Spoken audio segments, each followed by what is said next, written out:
Halo semuanya, balik lagi ya di kanal aku dan semoga kabarnya sehat selalu.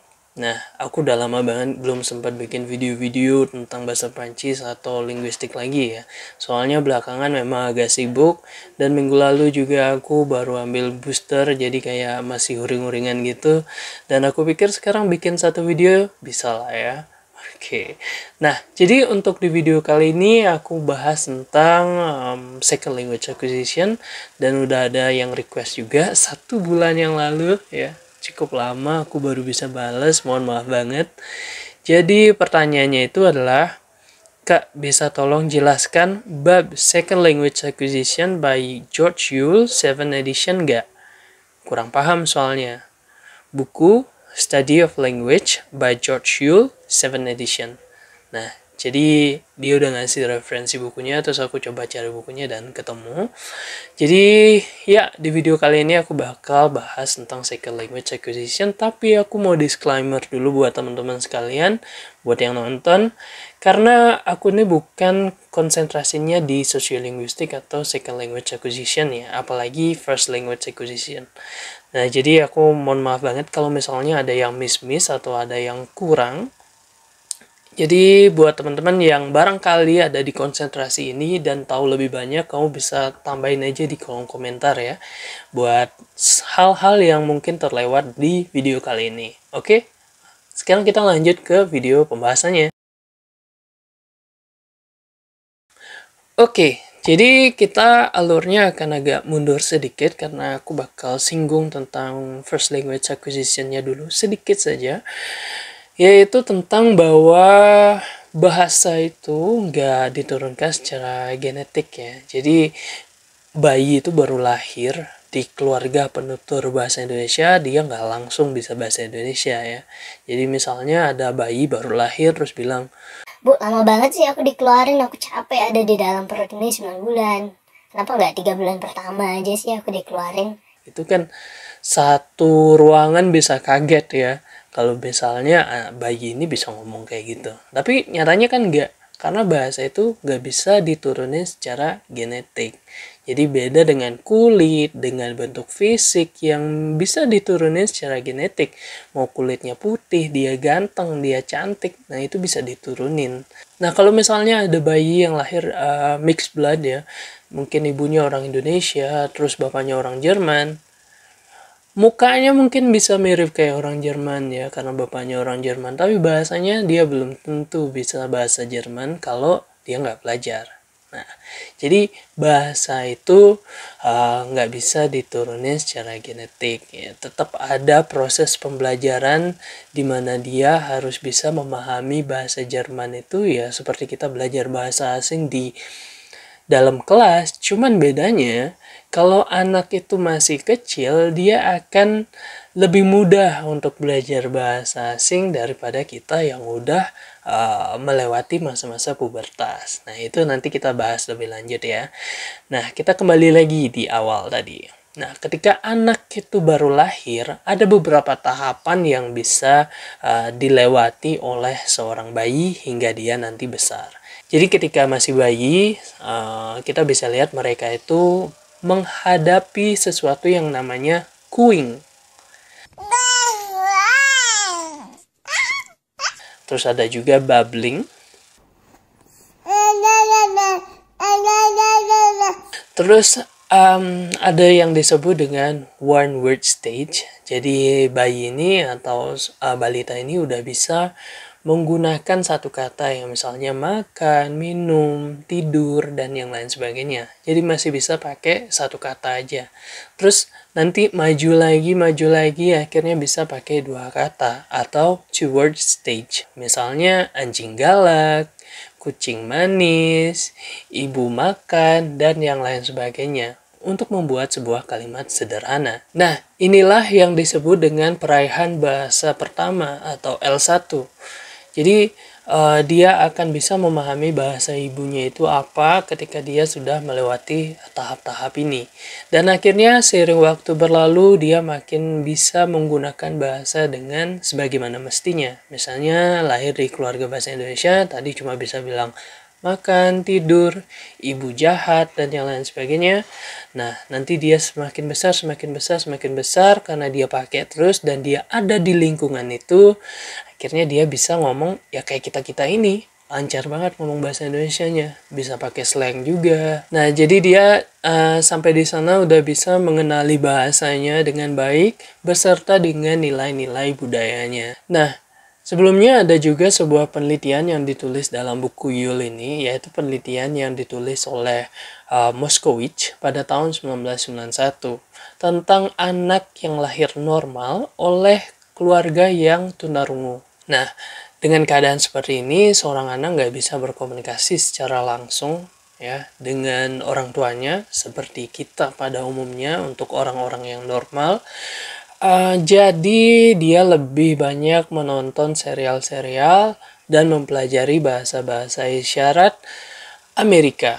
Sehingga kalau ada orang yang ngomong bahasa Inggris dengannya itu, dia belum tentu paham secara kontekstual, terus paham dengan benar. Jadi dia menghadapi kesulitan-kesulitan. Nah, karena praktiknya dia kurang ya menggunakan bahasa Inggris. Nah, jadi walaupun dia lahir di keluarga penutur bahasa Inggris dan di Amerika, tapi dia nggak pakai bahasa itu, ya tetap dia punya gangguan-gangguan, dia punya masalah dalam mencerna apa yang dia dengar, apa yang dia baca. Jadi inilah yang disebut dengan bahasa yang nggak diturunkan secara genetik. Tetap ada proses pembelajaran di mana anak-anak itu bisa melewati beberapa fase ya supaya dia bisa meraih bahasa pertamanya.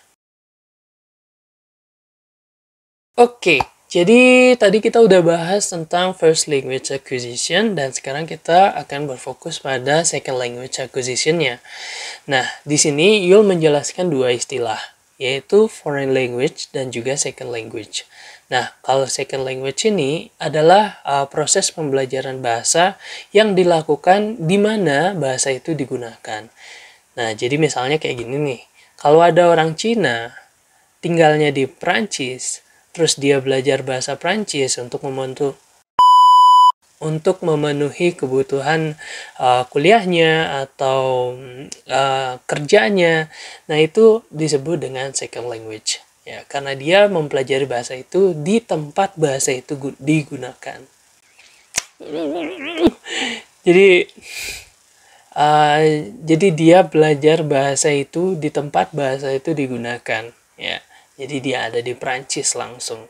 Nah, beda kalau foreign language. Foreign language itu adalah pembelajaran bahasa, tapi kita masih ada di negara kita sendiri. Jadi misalnya orang Cina tadi nih belajar bahasa Prancis, nggak di Prancis, dia tetap di Cina. Jadi itu disebut dengan foreign language, ya. Nah, sebenarnya bagi pembelajar bahasa kedua atau L2 ya, jadi kita harus bedakan ada L1 dan juga L2. L1 adalah peraihan bahasa pertama, penutur bahasa pertama, dan L2 adalah penutur bahasa kedua. Ya, proses bagaimana seorang itu meraih bahasa keduanya. L2 ini sebenarnya paling sulit adalah masalah umur ya. Karena beberapa penelitian itu membuktikan ketika kita berada di umur-umur 7 tahun misalnya, zaman anak-anak sampai remaja, kita bisa belajar bahasa asing itu lebih sempurna. Ya, lebih baik lah daripada orang-orang yang udah melewati masa-masa remaja. Karena bagi beberapa peneliti ini melihat bahwa orang-orang yang udah tumbuh dewasa ini sistem bunyinya atau alat ucapnya udah sepenuhnya dibentuk oleh bahasa kedua. Jadi misalnya kalau ada orang luar itu ngomong dingin ya, jadi ngomongnya dinggin kayak gitu. Terus kita juga kalau ngomong bahasa Inggris masih ada pengaruh-pengaruh bahasa Indonesianya. Jadi alat ucap kita itu sebenarnya udah dibentuk atau didominasi oleh L1 kita. Itu yang membuat orang L2 sangat sulit untuk mengembangkan bahasa asingnya kalau nggak ada motivasi-motivasi tertentu ya. Jadi ya tetap harus ada motivasi. Nah, terkait dengan motivasi ini juga sangat penting.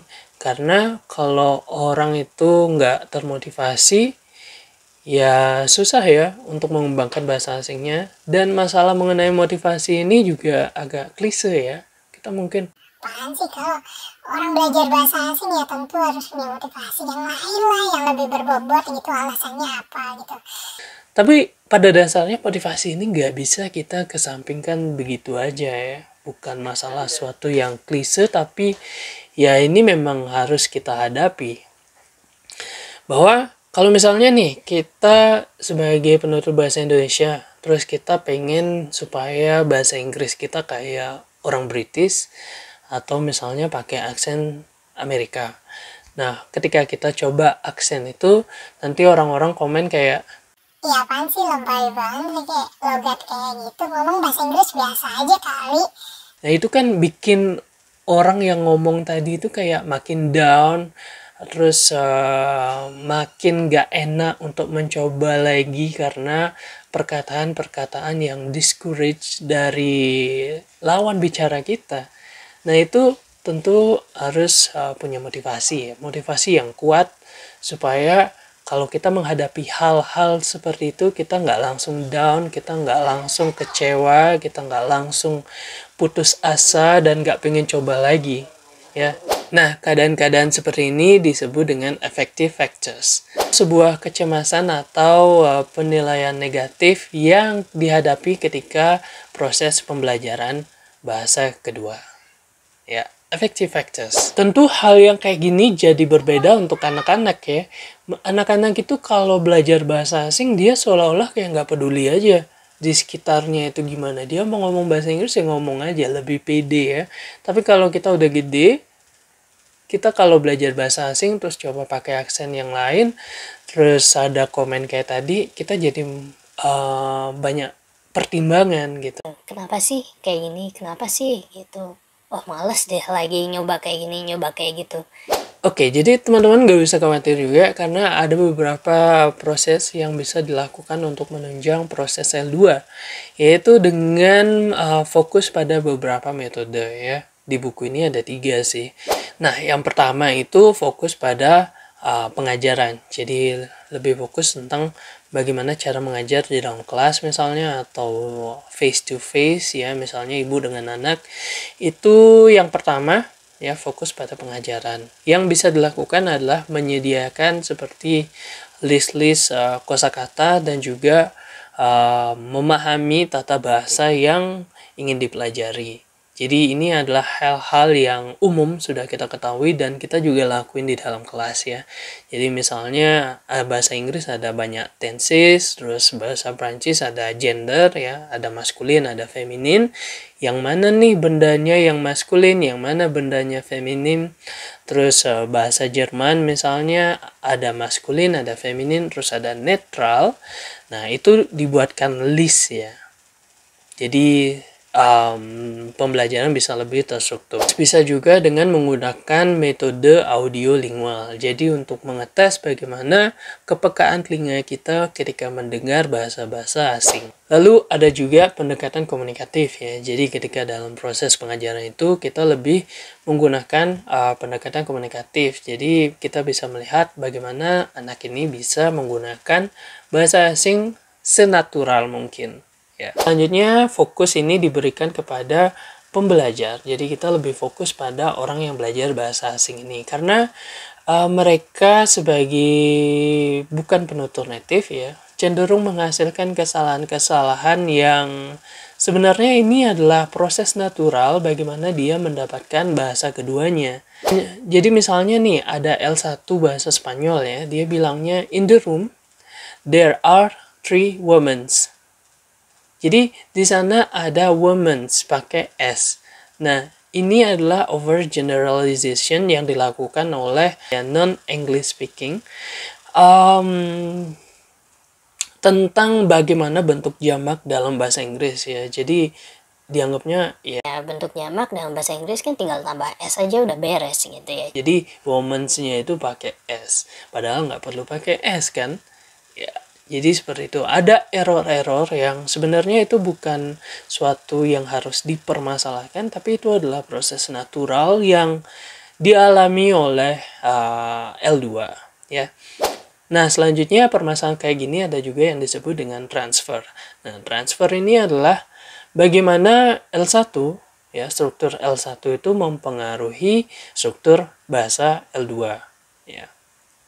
Jadi misalnya kalau kita orang Indonesia ngomong kamu kerja di mana, terus diterjemahin kata per kata ya, nggak kontekstual, itu ngomongnya jadinya where is your work? Ya, itu kan jadi dia kayak masih ada pengaruh bahasa ibunya di bahasa keduanya ya. Jadinya bahasa Inggris yang diciptakan itu nggak lazim digunakan dalam lingkungan penutur bahasa Inggris. Nah, selanjutnya ada interlanguage atau kesalahan yang mungkin nggak ada kaitannya dengan bahasa pertama dan juga bahasa keduanya. Yaitu kesalahan yang nggak tahu dari mana datangnya. Pokoknya itu bukan pengaruh dari bahasa kedua, terus di bahasa kedua kalimat ini juga nggak lazim. Misalnya orang Spanyol L1 yang ngomong she name is Mari. Ya, kayak gitu.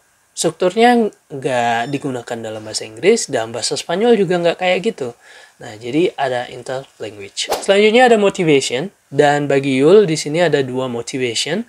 Yang pertama adalah instrumental motivation, yaitu bahasa asing digunakan untuk kebutuhan akademik ya. Jadi publikasi jurnal atau misalnya kelulusan dan yang lain sebagainya.